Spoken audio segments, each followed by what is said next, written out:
हाँ, hello students. इसके पहले हम लोगों ने पढ़ा बीमा कैसे निकालेंगे, किसी भी भौतिक राशि की बीमी सूत्र कैसे निकालेंगे। सिंपल सा है, जो मास, लेंथ, टाइम, इन सब के जो नोटेशंस हैं वो हमने लिखे थे कल, उनको देखिए। जिस भी राशि का बीमी सूत्र निकालना है उसका सूत्र हमें पता होना चाहिए। जैसे चाल बराबर दूरी बटे समय होता है, त्वरण बराबर वेग परिवर्तन बटे समयांतराल होता है, बल बराबर द्रव्यमान गुणे त्वरण होता है। यह पता रहे तो उसमें संबंधित राशि को बड़े ब्रैकेट में पावर्स के साथ लिखकर हल कर लेते हैं, जिससे उसका बीमी सूत्र प्राप्त हो जाता है। बीमी सूत्र जो से कार्य, ऊर्जा, बल इस तरह के हैं, ये आपको याद होने चाहिए। करते रहेंगे क्वेश्चंस तो अपने आप वो सब के सब याद हो जाएंगे। समांगता का सिद्धांत हमने कल बताया था कि लेफ्ट हैंड साइड की बीमा जो है वो राइट हैंड साइड की बीमा के बराबर होगी किसी समीकरण में, और समान बीमा वाली ही भौतिक राशि आपस में जोड़ी अथवा घटाई जाती हैं। भाग देने में कोई रिस्ट्रिक्शन नहीं है, किसी भी भौतिक राशि का किसी भी भौतिक राशि से भाग दे सकते हैं। उसमें उसकी डायमेंशंस अलग अलग भी हो सकती है और सेम भी हो सकती है। सेम अगर होगी डायमेंशन तो जो रिजल्ट आएगा वो बीमाहीन आता है। बीमी सूत्र के अनुप्रयोग में सबसे पहले हम लोग पढ़ेंगे भौतिक राशि की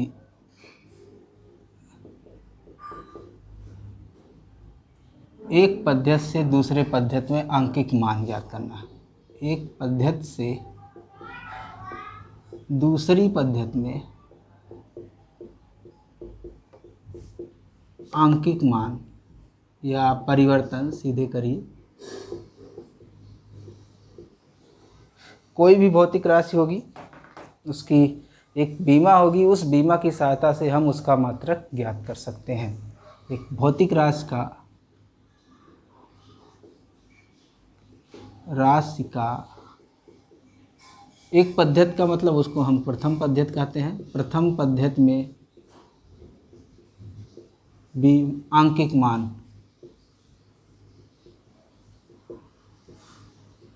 n1 तथा मात्रक u1 है, ये मान लिया जा रहा है, हम माना लिख सकते हैं। फिर भौतिक राशि का द्वितीय पद्धति में आंकिक मान n2 तथा मात्रक क्या हो, u2, ये मान लिया गया। u1 यूनिट है और u2 यूनिट है।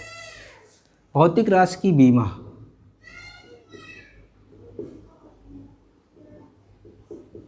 राशि का बीमी सूत्र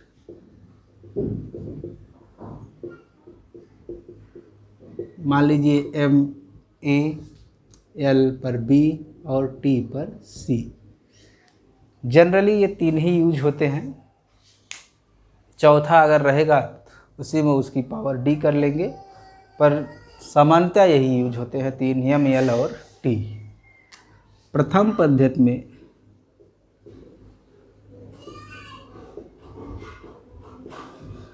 मात्रक u1 ये बराबर मान लीजिए m1 power a, l1 power b और t1 पावर c। मतलब द्रव्यमान को m1 से लिखा जा रहा है। जैसे mks है तो ये किलोग्राम रहेगा, cgs है तो ये ग्राम रहेगा, fps है तो ये पाउंड रहेगा। l दूरी है, mks में मीटर, cgs में सेंटीमीटर, fps में फुट। इसी तरह से ये समय है। पावर ABC ये मात्रक निकालना हम कल बताए थे पिछले वाले लेक्चर्स में। द्वितीय पद्धति में मात्रक u2 मान लीजिए m2a, l2b और t2c, ये इस तरह से लिखा जा सकता है। अब कोई भी भौतिक राशि है, जैसे इतनी बड़ी अगर ये दूरी है, ये 1 मीटर है, इसको लिख सकते हैं 10⁻2 सेंटीमीटर, इसको लिख सकते हैं 10⁻3 मिलीमीटर। इसी तरह से बहुत सारे बताए गए हैं। ये राशि नहीं बदलेगी, तो इस पेन की लंबाई नहीं बदलेगी। अब चाहे मिलीमीटर में पढ़िए चाहे सेंटीमीटर में पढ़िए, बदलता क्या है, मात्रक छोटा हो गया, आंकिक मान बड़ा हो गया। ये n1 है, ये मात्रक मान लीजिए u1 है। ये दूसरी पद्धति है जिसमें मात्रक u2 है, आंकिक मान n2 है। इसी तरह से ये तीसरी पद्धति है जिसमें हम मिलीमीटर में लिख रहे हैं, ये n3 है और ये u3 है। यानी n1 u1 और n2 u2 ये दोनों बराबर होंगे। हम जानते हैं मापन वाले चैप्टर में हम इसको ज़रूर बताए रहे होंगे कि आंकिक मान मात्रक का व्युत्क्रम होता है, यानी आंकिक मान बड़ा होगा अगर मात्रक छोटा होगा, यानी दोनों का गुणनफल क्या होगा, बराबर होगा। n1 u1 बराबर n2 u2। अब इन n2 पता है, n1 निकालेंगे, n1 पता है तो n2 निकालेंगे। तो n2 बराबर हम क्या लिख सकते हैं, n1 u1 बटे u2। u1 का मान ये, u2 का मान ये रख सकते हैं, यानी n2 बराबर हो गया n1, u1 में क्या है m1 और यहाँ पर क्या है m2। दोनों की पावर है a, इसलिए a लिख दे रहे हैं। इसमें L1 है, यहाँ L2 है, भाग देंगे L1 अपान L2 पावर b। यहाँ T1 है, यहाँ T2 है, दोनों की पावर सेम है, T1 अपान T2 पावर c। तो इसको एज ए फार्मूला हम यूज कर सकते हैं। यहाँ पर पहली पद्धति में मात्रक है, जैसे किलोग्राम है तो किलोग्राम रखा जाएगा, ये ग्राम है तो ग्राम लिखा जाएगा। इसी तरह से ये दोनों हैं जिस पद्धति में आंकिक मान हमको ज्ञात करना है। अब एग्जाम्पल करते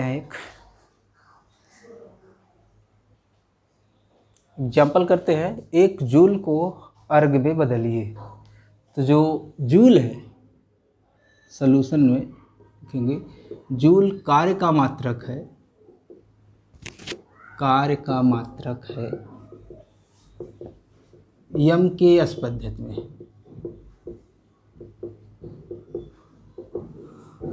और अर्ग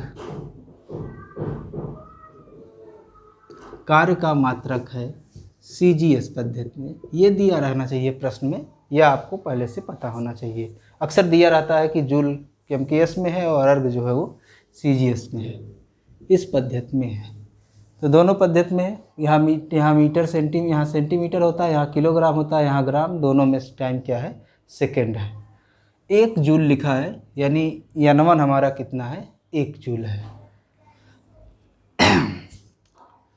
डायरेक्ट आप सूत्र लिख सकते हैं, सूत्र n2 बराबर n1 m1 बटे m2 पावर a, L1 बटे L2 पावर b और T1 बटे T2 power c। a b c क्या है, भौतिक राशि की जो बीमा है उसमें द्रव्यमान की पावर, लेंथ की पावर और टाइम की पावर। तो भौतिक राशि की बीमा, यहाँ भौतिक राशि की जगह है कार्य की बीमा, यह कार्य की बीमी सूत्र याद होना चाहिए आपको। mL2T-2 की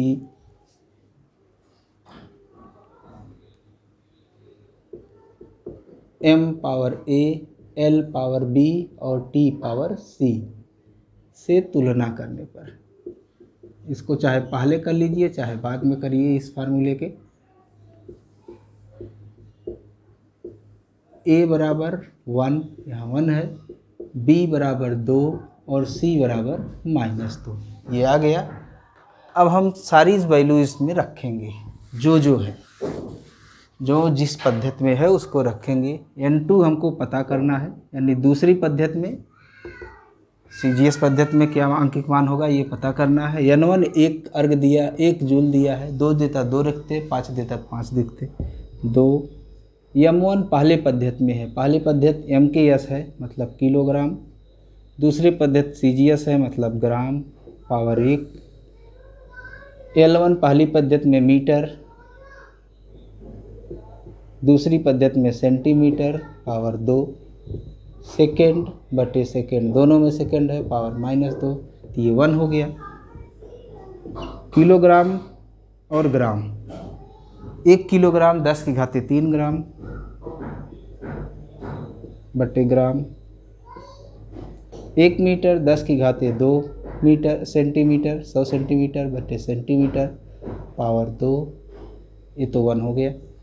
अब कैंसिल करेंगे, ग्राम ग्राम से कट जाएगा, यानी 2 गुणे 10 की घाते 3 गुणे 10 की घाते 2 घाते 2 10 की घाते 4। ये 2 कहाँ से आ गया? 1 जूल है। ये कुल मिला के हो गया 1 गुणे 10 की घाते 7। यानी आंसर आपका जो हुआ कि 1 जूल बराबर हो गया 10 की घाते 7 अर्घ। इसी तरह से बहुत सारे एग्जाम्पल मिलेंगे। कुछ क्वेश्चंस इस तरह से मिलेंगे जिसमें एमकेएस सीजीएस की तरह का कोई भी वो नहीं रहेगा, मतलब नहीं कहेगा कि आप एफपीएस में बदलिए, एमकेएस में बदलिए अथवा सीजीएस में बदलिए। उस कुछ इस तरह से क्वेश्चन मिलेंगे कि त्वरण 9.8 मीटर पर सेकेंड स्क्वायर को किलोमीटर प्रति मिनट स्क्वायर में बदलिए। मतलब 9.8 मीटर पर सेकेंड स्क्वायर का किलोमीटर प्रति मिनट स्क्वायर में क्या मान होगा। हमें ये पता है ये पहली पद्धति है और ये दूसरी पद्धति है, और ये दोनों किसके हैं? त्वरण की है। तो त्वरण का प्रथम पद्धति में मात्रक मीटर पर सेकेंड स्क्वायर, यहाँ पर जो सवाल है हमारा सॉल्यूशन कर रहे हैं। त्वरण का द्वितीय पद्धति में मात्रक क्या है? किलोमीटर प्रति मिनट का स्क्वायर। ये तो हो गया, यानी ये फर्स्ट में मीटर है, दूसरे में किलोमीटर है, फर्स्ट में सेकंड है, दूसरे में मिनट है। ये क्लियर हो गया। त्वरण का बीमी सूत्र लिखिए। त्वरण का बीमी सूत्र याद होना चाहिए आपको, LT-2। इसकी तुलना कर दीजिए। तुलना m power a, l power b और t पावर c से करने पर, क्योंकि हमने जो वो बनाया है फार्मूला उसमें a b c है, यहाँ m नहीं है, मतलब a 0 b 1 और t जो है वो c -2। अब फार्मूला लिखिए। n2 बराबर सूत्र n1 m1 upon m2 power a, L1 upon L2 power b, T1 upon T2 power c। ये हो गया।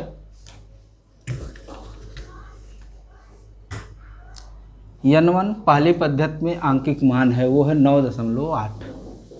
9.8 मीटर द्रव्यमान ना उसमें है ना इसमें है। m1 अपान m2 पावर 0 है, 1 हो जाएगा।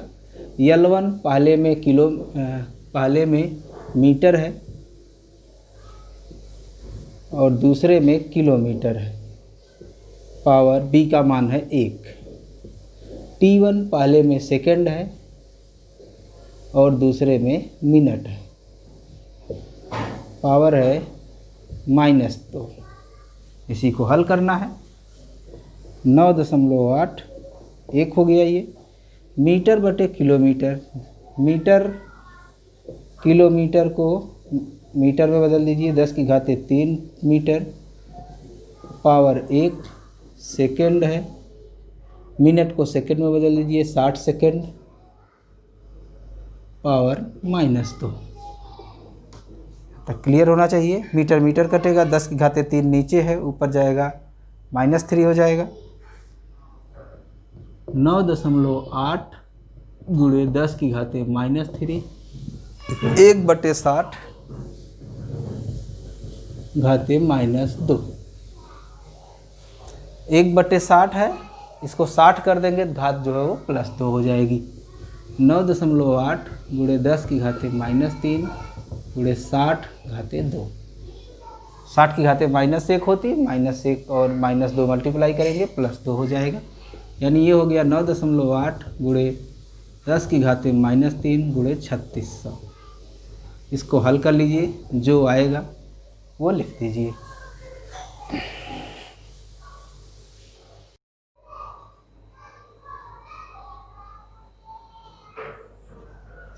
हम लोगों ने मात्रक का परिवर्तन पढ़ा। दूसरा उपयोग पढ़ेंगे भौतिक राशियों में संबंध ज्ञात करना। इसको एक उदाहरण की सहायता से बताया जाता है। एक हमने उदाहरण ले लिया कि वृत्तीय पथ पर गतिमान पिंड पर लगने वाला अभिकेंद्र बल F एक बल है। F पिंड के द्रव्यमान m, वेग v, त्रिज्या r पर निर्भर करता है, तो बल का सूत्र ज्ञात कीजिए। इसकी लिमिटेशंस हैं, वो लिमिटेशन इस उदाहरण के बाद हम बताएंगे, पर एक उदाहरण करके दिखा रहे हैं। इसमें प्रिंसिपल ऑफ होमोजेनिटी यानी समांगता का सिद्धांत का ही उपयोग होता है। तो ये मान लेंगे, माना जो बल है यहाँ पर F डायरेक्टली प्रोपोर्शनल टू है, m द्रव्यमान पर निर्भर कर रहा है, वेग पर और r पर। इनकी घातें क्या है, a मान लीजिए b और ये घात क्या है, c है। इसी a b c को हम ज्ञात करेंगे। समानुपाती नियतांक हटा दीजिए, एक कांस्टेंट k है, m की पावर a, v की पावर b, r की पावर c। k बीमाहीन नियतांक है।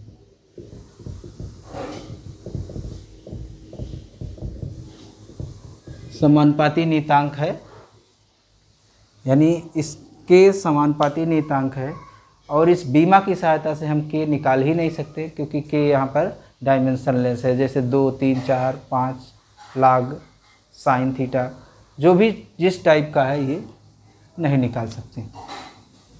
इसको इक्वेशन नंबर 1 बदल दीजिए। हमें ये पता है कि ये द्रव्यमान है, ये वेग है, ये दूरी है, त्रिज्या है क्योंकि, और ये बल है। दोनों पक्षों की बीमा लिखिए। समांगता का सिद्धांत का उपयोग करेंगे दोनों पक्षों की बीमाएं लिखने पर।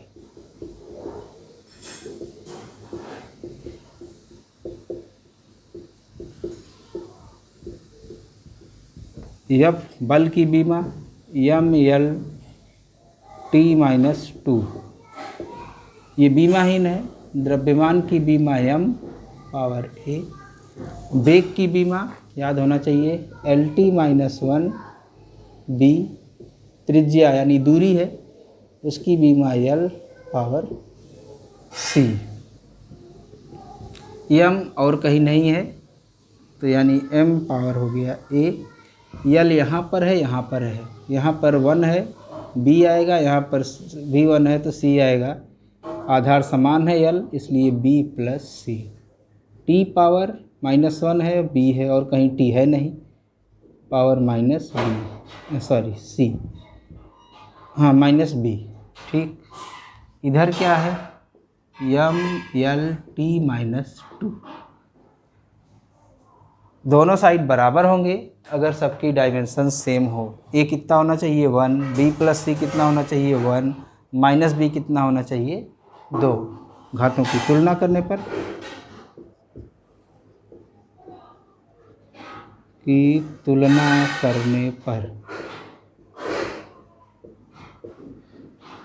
a बराबर 1, b प्लस c बराबर 1 और माइनस b बराबर -2, यानी b बराबर क्या हो गया 2। अगर b बराबर 2 है तो इसमें रख दीजिए, चूँकि b प्लस c बराबर 1 और b बराबर 2 है 1, दिस इम्प्लाइज c बराबर 1 ऋण 2 मतलब -1। a b c का मान समीकरण 1 में रख दीजिए। a बराबर 1, b बराबर 2 और c बराबर -1 समीकरण 1 में रखने पर समीकरण 1 आपका ये है। f बराबर आ गया k m v square r power -1 या k m v square by r। k का मान बीमी विधि से नहीं ज्ञात किया जा सकता है। यहाँ तक कर देंगे, आपका सवाल का पूरा नंबर मिल जाएगा। बाई प्रैक्टिकल या बाई और मेथड k की वैल्यू 1 आती है। f बराबर mv square by r formula होता है, ये आपको पढ़ाया जाएगा। पर बीमी विधि से हम के का मान नहीं ज्ञात कर सकते हैं। सीमाएं, बीमी विधि द्वारा सूत्र ज्ञात करने की सीमाएं। पहली लिमिटेशन हम अभी एक उदाहरण से बता दिए कि बीमाहीन नियतांक के का मान हम ज्ञात नहीं कर सकते हैं इस विधि के द्वारा। दूसरा है कि इस विधि में गुणनफल वाले जो गुणनफल के रूप में संबंध है, जैसे अभी f बराबर mv² r था, यानी mv² × r-1 था, इस टाइप का है तो ज्ञात कर सकते हैं। लेकिन अगर इस तरह का है, जैसे s बराबर होता है ut + ½ at², दो पद यहाँ जोड़े जा रहे हैं, या ऐसा भी है v बराबर u - at या u + at, त्वरण बढ़ रहा है या घट रहा है। इस तरह के समीकरण को हम बीमी विधि से नहीं ज्ञात कर सकते हैं। क्यों? इसकी भी बीमा वही होगी, इसकी भी बीमा वही होगी, जुड़ के वो बीमी समीकरण जो देगा होमोजीनियस वाला, वो इन सब के बारे में अलग अलग इन्फॉर्मेशन नहीं दे सकता। कोई भी भौतिक राशि 3 से ज़्यादा पर अगर निर्भर करती है, हमको m, l और t 3 की पावर निकालनी है, वो 4 पर निर्भर कर रही है, तो ज़्यादा समीकरण बनेंगे। 3 ही हमको निकालना, 4 अननोन होंगे a, b, c, d।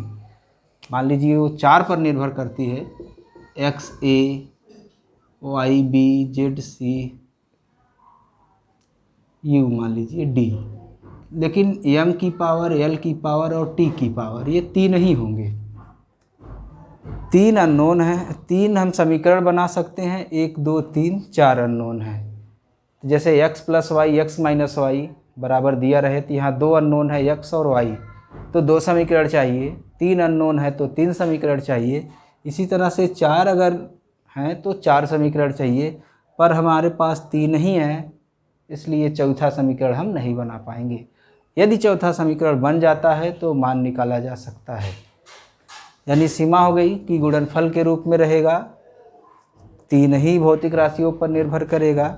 चौथा है कि सूत्र में sin theta, cos theta, e की घाते और log ये सब नहीं होने चाहिए, अदरवाइज नहीं हम निकाल सकते हैं, क्योंकि cos sin के बीमा नहीं होती है। जैसे w बराबर है fd cos थीटा, पढ़े होंगे इसको कार्य में, तो f और d तो निकल जाएगा, w बराबर f की पावर 1 और d की पावर 1 आ जाएगा। लेकिन ये cos थीटा की बीमा ही नहीं होती है, इसलिए यहाँ cos थीटा cos² थीटा में रहेगा कि बटे cos थीटा में रहेगा, ये हम नहीं ज्ञात कर सकते हैं। ये इसकी सीमाएं हैं। एक उदाहरण हमने बता दिया है, बाकी बुक में कुछ उदाहरण है, उनको देखिए और क्वेश्चंस को सॉल्व कीजिए। बीमा में इतना ही हम लोगों को पढ़ना है इस वर्ष। नेक्स्ट आगे से हम त्रुटि, प्रतिशत त्रुटि ये सब पढ़ाएंगे अगले लेक्चर्स में।